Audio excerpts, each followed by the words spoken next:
We're coming back bigger, better, and more committed than ever. And it'll be happening sooner than you think, okay? It's 8:17, man, busy guy. The man of the hour pretty much is the big press conference yesterday. And there's just a lot of info to unpack about the reopening of the Guam Department of Education's public schools. So we'll bring on the superintendent, Jon Fernandez. Good morning, Jon. Good morning. I guess we just want to, I just want to give you the floor and, take it away. A lot of parents are listening. We put out the call for the public school parents to listen up to see what the superintendent has to say. So big press conference yesterday. Just take it away, Jon. What do people need to know? Yeah, I mean, it was good to get to the press conference yesterday, which really marked the announcement that the board of Education basically gave its approval to move forward with the reopening plans for the school system, and now the work begins to really implement and to continue communication with our families out there to let them know what exactly is going on. So, yesterday was only the beginning of what we expect to be a continued outreach and communication and explaining, what's going on this coming year, and really answering a lot of the questions and concerns that people have. So I just want to start off by saying this, right? Safety is absolutely the primary concern that I think all of us have in this community, not just for the schools, not just for our kids, but our entire island. So, that's really our mindset as well. So I just want to assure everybody that this is not about schools reopening no matter what the public health situation is. Mm-hmm. In fact, public schools are not going to reopen without the governor assessing and declaring that the P-Core conditions are absolutely safe, for us to begin that reopening process. And nor are we going to go forward without the Department of Public Health reviewing and signing off on our plans. So what we basically did, though, was we wanted to be ready that when the green light is given, when we're given the signal to go, that we have that plan in place, and that we've already explained it and enabled all of our families to kind of understand what's going on and to make preparations for the school year, knowing that it's going to be abnormal, it's going to be disruptive in some ways. It's just going to be different because we're responding to a very unique event, being the COVID-19 pandemic.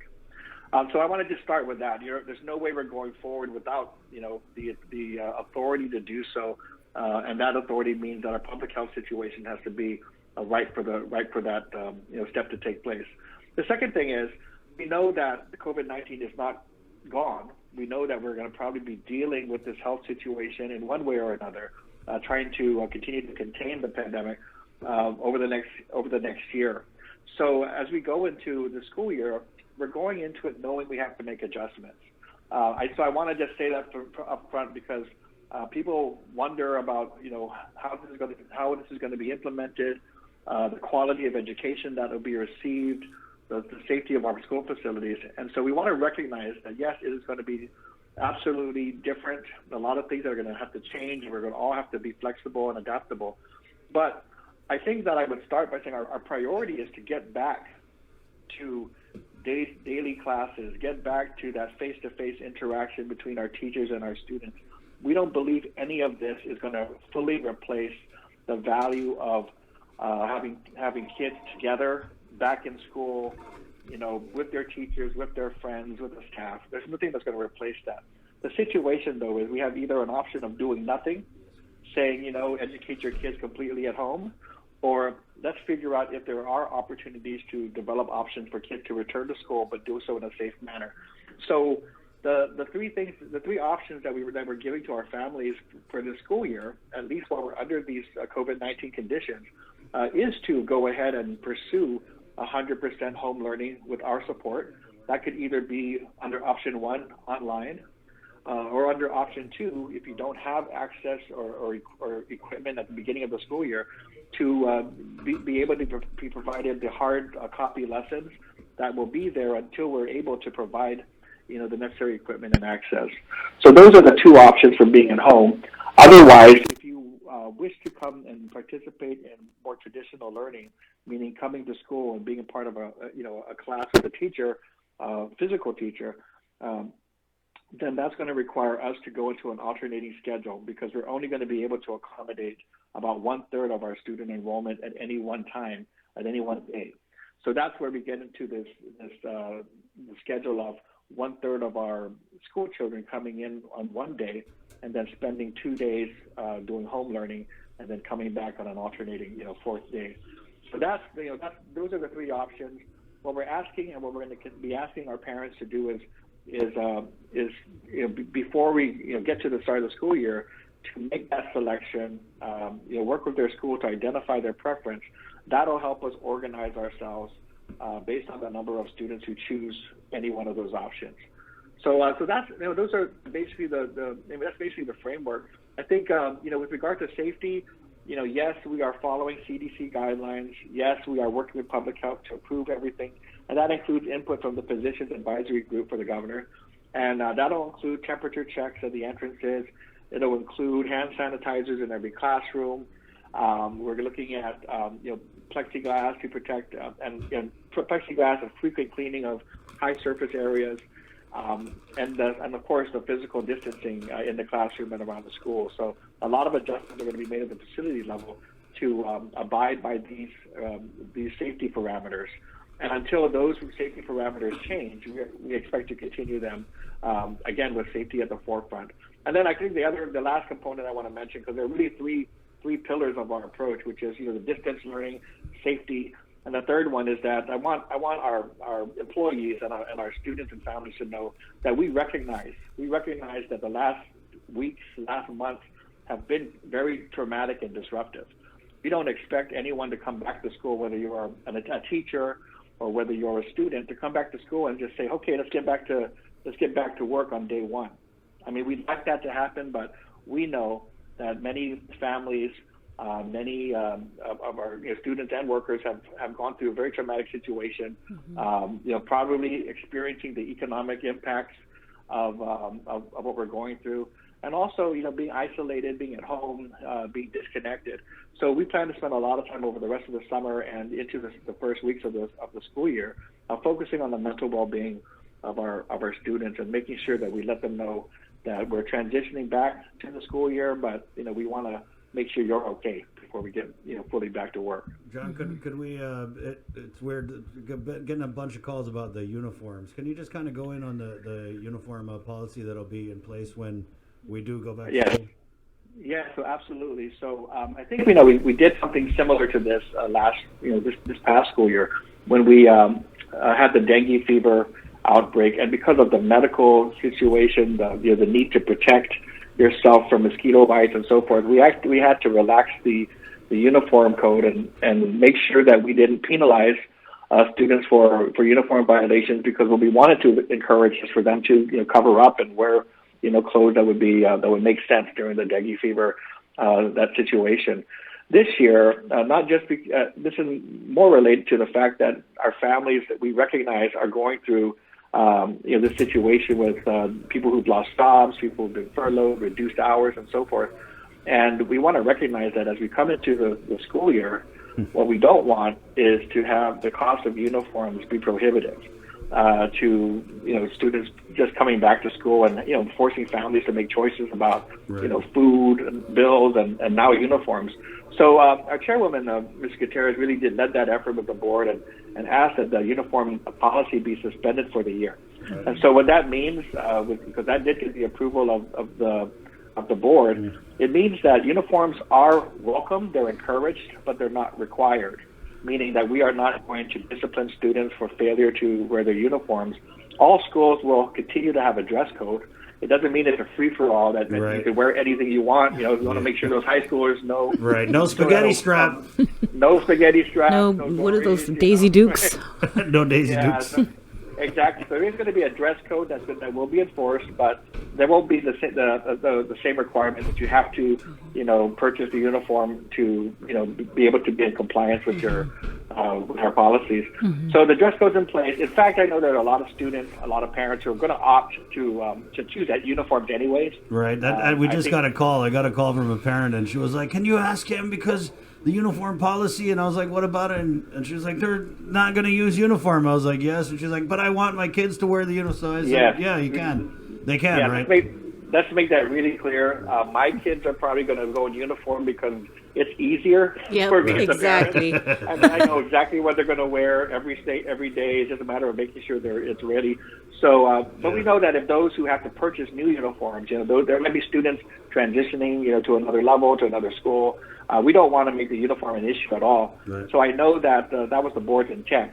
But again, we recognize and we encourage. I mean, I know a lot of our administrators do support the uniforms being worn. So I do think that those students who want to wear uniforms, those parents who do want to wear uniforms, yes, we definitely welcome and encourage that. It's just we didn't want to make it an extra financial burden. Mm-hmm. And on top of that, like I announced yesterday, is that in the same vein, as part of the use of our federal funds, we're putting aside $2 million. We were focused on distance learning, but what we also decided to do was just take $2 million of those dollars, those federal dollars, and use them to just enable the teachers not to have to send those requests home, those lists of supplies that students need to bring to help out in the classroom. So we're saying, look, instead of sending out those requests for classroom supplies, let's just make sure we can use these federal funds for this purpose. But I'd like to set aside about $2 million of that and just use that to buy classroom instructional supplies so that the teachers don't need to request that of families at this time. Right. John, I wanted to follow up on something that you touched on a little bit earlier in your opening regarding the need to gather input from parents about the different options and which one they would prefer. And I know that you guys have the parent guardian survey, and the deadline actually is, I think it's tomorrow. Right. Right. If you could kind of just go over that and where do people go to participate in the survey? Well, I know the survey's been sent out by a lot of schools to their parent networks, but you can also go to our website to access the survey. Mm-hmm. And to be honest, I mean, this is going to happen several times probably through the course of the next few months, because I think in addition to those, in addition to introducing, what it is that we were trying to accomplish with our recommendations, we really want to take the pulse of our stakeholders with regard to how they felt just about coming back to school at all. And so if you what we're seeing from the preliminary information is that, I mean, the numbers are very high when you talk about very strong support for the safety policies. I mean, the message coming across very clearly from parents is that the ultimate, priority has to be safety. And then let's worry about teaching and learning once we have the safety parameters in place. So I think that's where we are today. And of course, that's because we're coming out of the COVID-19 pandemic. We're still monitoring and waiting to see day by day whether they're going to be more positive. So people are very uncertain, very anxious, and I agree with them. Let's be safe. Let's not rush, and let's err on the side of keeping students and employees safe. But you never know, 2 months, 3 months down the road, whether that will change, whether people will once they're back to school and we were in operation, that parents may feel more comfortable with students coming back physically to school. We want to make sure we pay attention to that. One thing we weren't able to do, but we do plan to do for future surveys is make sure they're translated as well for all of our parents to participate. It's kind of hard during the summer to do all of that and to reach all of our parents, but we do want to do this on a regular basis and make sure we can keep our finger on the pulse of our families and how they feel about being safe, because it's not really about following guidelines. That's only part of it. Right. We need our community to feel safe, to have that confidence. Correct. That things are as they need to be. John, we're getting some comments here about the attendance policy. Can you tell us what attendance policy will be in place moving forward? Right. So I think part of that will have to be worked out, but I mean, definitely the signal from the board was that we have to relax the attendance policy, which basically, is assuming that we have a physical attendance in class. So that's a policy, and just same thing with instructional hours, the uniform requirements and so forth that the board suspended. So what that means is that they will give us the flexibility to set some parameters as to how we want to look and measure attendance and bring it back to them for consideration. But there were definitely going to need to be changes to these policies, recognizing that not everybody is going to be required to be physically at school. So that'll take some additional work and communication when we get to that point. We do have people asking about when and if students return to school, is masks they're going to be mandatory? Are there going to be temperature checks? So yes, to the temperature checks, we are currently procuring the supplies and equipment needed to do temperature checks at every school. And the other piece about masks, I mean, that's been a debate. And we're definitely monitoring the guidance. At this point, masks are required. We're going to have to pay very close attention and to see whether that needs to be modified or refined as it relates to our younger students. Also, our students with disabilities or those who just may, for some reason, medical reason or other reason, be unable to wear the cloth masks or the masks that are recommended. We're looking at the options of face shields and other things. So at this point, masks are being required. And I think what we learned from what we're learning from the pilot program in the Japanese school, and when as we survey our parents, is that that's part of the safety requirements that parents expect, right? So there is definitely a feeling that masks should be part of the solution, but then we recognize that there are parents who are going to be absolutely sure that their child or other children of that young age may be able to do that all day. So we're going to have to work that out with schools and teachers as to we've been talking about what does a mask break look like? We do have to we do recognize that we're going to have to give some kind of relief, but also maybe face shields or other types of measures that might be appropriate when we get to that point.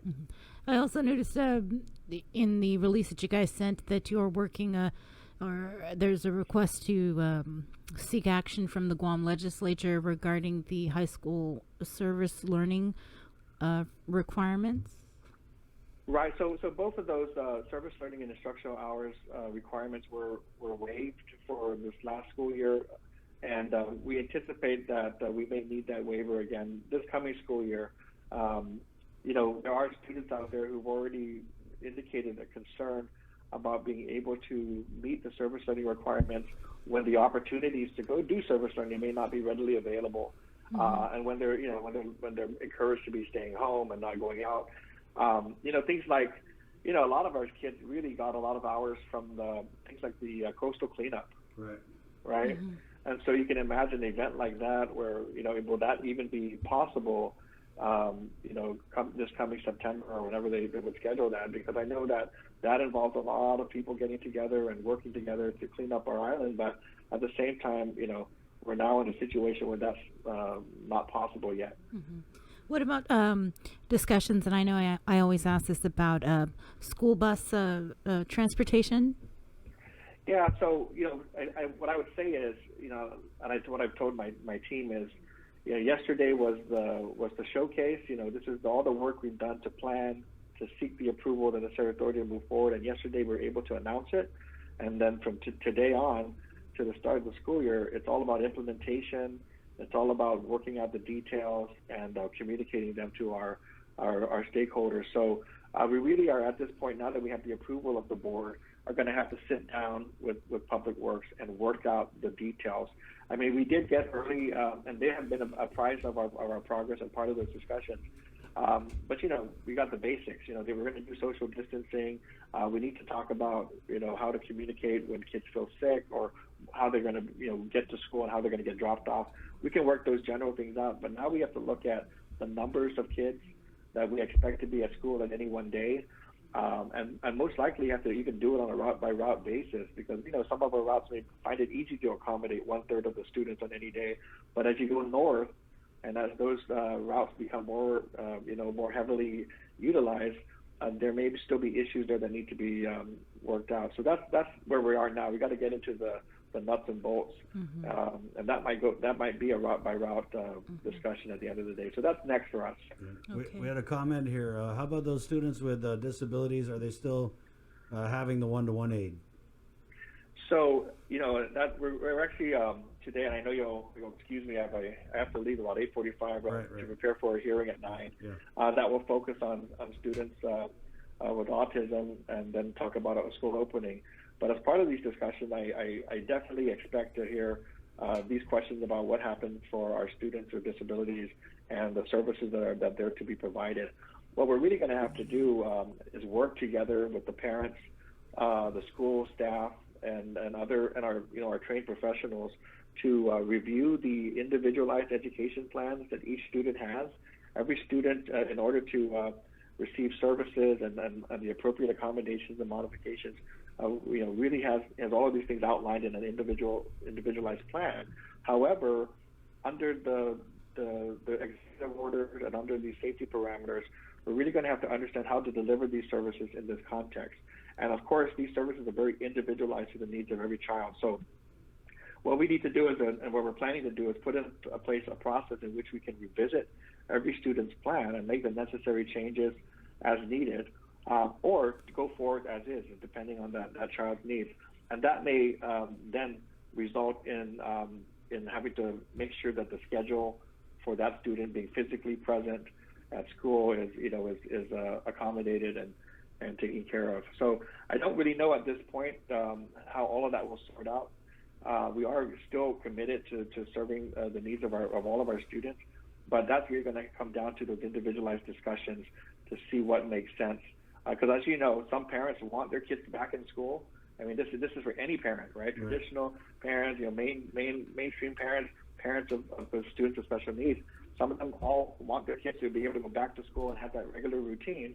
And some parents are still scared of saying, I don't want to get anywhere near a school facility and other children and other adults until there's a vaccine. So I'm expecting that those conversations will still be present when we have those individualized education plan discussions.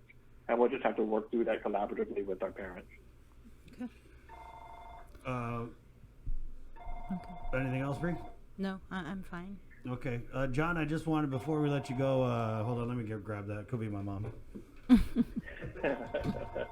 So how often are you going to be, I know that you guys did your Facebook live stream yesterday, and what's next after deciding or the approvals that were given by the Guam Education Board yesterday? So there are 3 areas of focus now in terms of moving forward with the implementation. Number 1 is going to be very school focused around safety. I envision a lot of school visits taking place over the next several weeks to really work with administrators to understand their safety plans, how it will work at their school, because every school is different, and so we're going to have to really understand and make sure that we can support those administrators in keeping their communities safe. So that's the safe schools, safe facilities is one area. The other area is there's going to be a lot of training that needs to take place, right? We're making such a massive shift towards distance learning, so we're going to continue to focus and offer that support to teachers, to administrators, to ensure that we're able to make those shifts and in a way that we can guarantee and improve the quality of education that kids receive. It's not simply a matter of shifting from a real classroom to a virtual classroom. There are so many differences in delivery of instruction that have to be taken into account to ensure that we're able to provide support to all of our kids and families. And the other training piece is the mental health and wellness training, which is going to be provided to our administrators and our staff at this stage over the summer. They've been through a tough situation themselves, having to prepare for go through the pandemic, but also be charged with leading the recovery efforts at the schools. So we want to talk to them about how they can also support their communities at the schools in terms of identifying signs of distress, students or fellow employees in need of services, and have that toolbox ready to screen those individuals when they come into campus as part of our mental health approach to that transition. And then the third thing really is communications and outreach. We just definitely need to spend a lot of time. We're really thinking about how best to reach our parents and our students in situations where physical meetings are not as easy to pull off. And so we're still working through that plan because our effort is to be able to answer some of the basic questions that parents have at this point, and we know that that communication is needed. But it sure is different from saying, okay, we're going to have a meeting at UP Elementary, anybody and everybody show up. We can't do that as much and still get the word out. So we're going to look at alternate ways to do it through social media, virtual meetings. We may have physical meetings as well. We just have to sort that out. Before we let you go, I wanted to ask about, for parents out there that they're nervous and not sure they want their child to return to school, but they don't have the resources to buy a laptop or an iPad to do distance learning, but that's what they want to do. and they don't have internet or Wi-Fi, what's out there for them? So right, so right now, I mean, we're talking about what happens on day one and what happens later on in the school year, right? So we know that on day one, that will still be an issue for many families. We anticipate an estimate about 30% of our families are going to be in that same situation, or even if they have connectivity, it's not reliable connectivity. It's not their, they're going to have to share use with other people, so it may not be convenient to do online. And so hard copy lessons and supports will be provided. As well as contact with the teacher for every student and every parent will be provided as part of that first phase of this. But we are working to purchase laptops and tablets, additional laptops and tablets to be able to lend out to students who need the support. So as soon as we get a handle on the numbers of people opting for the different modes of learning, we'll get a better idea of how to plug those gaps in terms of the equipment need, the computers themselves. We're looking at opening up our schools in some fashion to be able to support those students who are able to come after hours or over the weekends to be able to access being online. Wow. And then, so that's another option. And then we want to work with, we're working both with our mayors and the governor's office to be able to expand access to the internet. So what we've talked to the mayors about is really figuring out whether we can utilize some of the spaces in the villages or to identify our areas for hotspots to provide Wi-Fi access or internet access for families in the villages. And then I know that we're working with the governor to and our internet service providers to get some ideas of other strategies to be able to plug that internet access gap. So on day one, the options are you either have those resources available now, we'll offer home learning and hard copy lessons to you if you don't, or you can participate in the traditional alternating schedule. But as we go along, we do plan to provide equipment and support internet access for those families who are not online. It's just that we won't be able to do it on the very first day. John, I know you just got a couple minutes left, but do you feel like the options that you guys have presented for parents fully take into consideration that some parents are working, some are not, and need to have someone watch the kids? I just got a comment about that. So yes, absolutely. That's another thing on our mind, and of course that's not just for it applies to DOE employees as well, right? So we know that many of our teachers who are teaching these schedules also have kids, and they're going to have to figure that out because they've already expressed their concerns as part of that. And so, as an employer, we're trying to figure that out, how to be flexible, how to recognize that this is a situation that we hope will be temporary, but is definitely necessary if we're going to return to any kind of operation. And so we're going to look at our policies and what we can do to accommodate, those situations as a DOE employer. What we also plan to do is find time to reach out to other employer organizations and kind of help let them know what exactly is happening on our side. So as part of our communication efforts, reaching out to people like at the Chamber of Commerce, for instance, and talk about the needs for flexibility on their end, and to really hope that they can be flexible and accommodate the needs of the families as well. We know that the economy is going to be slowly and hopefully positively recovering, steadily recovering over the next weeks and months. But an important part of that is to be able to reopen our schools. So again, they have to go hand in hand, and we have to be flexible and adaptable and work together if our island is going to recover as a whole. So we can't. The economy can't recover if our schools can't open, but our schools can't open until we're safe, until we're able to really make sure the kids are not going to be in jeopardy. And if we do this together and work hand in hand and communicate, then I think hopefully we can find the solutions to help those parents navigate the next few months. All right. I know you got to go, but I again just wanted to commend your staff and yourself for just really being there in so many ways during this pandemic. I really feel like the Department of Education was definitely one of the shining stars. I mean, and all that you guys did with grab and go, with trying to secure the commodities. I just wanted to thank you, John. I really appreciate the work that you and the department have done. No, I appreciate that, and thanks, and we'll pass that along to our employees. I think they really do deserve it, and I don't really get a chance to touch base with them every day to make sure they're doing okay, especially those who are still on the front lines. But we know they put in a lot of effort to try to support the community, and we definitely do appreciate their work. Right, and we've been well. I've been praying. I know Bria has too. Praying for you guys as you were making these decisions because it's such a huge deal, and to know that, like you said, the safety is the priority. I think that's important. And thank you. Yeah, and thank you for getting the word out and facilitating the communication. And we're going to just continue to do that. Reach out to our parents, especially. And I always think that it's better to be prepared and have time to adjust than to hear things last minute and to hear these plans last minute and not fully thought out. So hopefully, we'll continue to welcome input and, we'll do our best to improve our plans. But at the same time, we want people to know what's coming. And this is our effort at this point. This is what we have. So we're going to go forward and continue that communication. Thank you, John. Thanks, John. Okay. Wash your hands. Okay. Have a great day, guys. Okay, bye.